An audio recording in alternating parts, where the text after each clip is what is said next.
السلام علیکم ورحمۃ اللہ وبرکاتہ۔ میت کے سر میں تیل لگانا اور اسی طریقے سے میت کی آنکھوں میں سرما لگانا اور میت کے سر میں کنگھی یا کنگھا کرنا کیسا ہے؟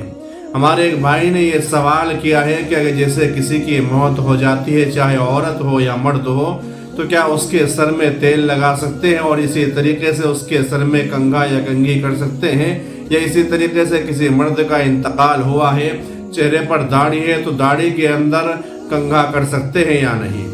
تو اس صورت میں آپ کو یاد رکھنے کی ضرورت ہے کہ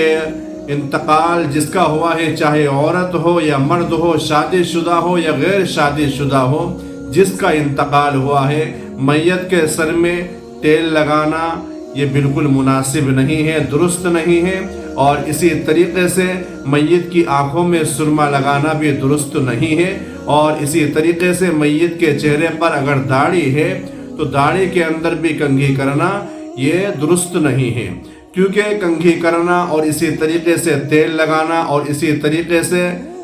سرما لگانا یہ زیب و زینت کے لیے ہوتا ہے، اور جب ایک انسان کا انتقال ہو چکا ہے تب اس کی زیب و زینت بھی بالکل ختم ہو چکی ہے۔ تو اس لیے اگر کسی کا انتقال ہو جائے، چاہے مرد ہو یا عورت ہو، تو سر کے اندر نہ تیل لگائیں اور اسی طریقے سے نہ آنکھوں میں سرما لگائیں، نہ داڑھی میں کنگھا کرے، یہ بالکل بھی مناسب نہیں ہے، کیونکہ زیب و زینت جب تک انسان زندہ ہوتا ہے اس وقت تک کے لیے زیب و زینت ہوتی ہے،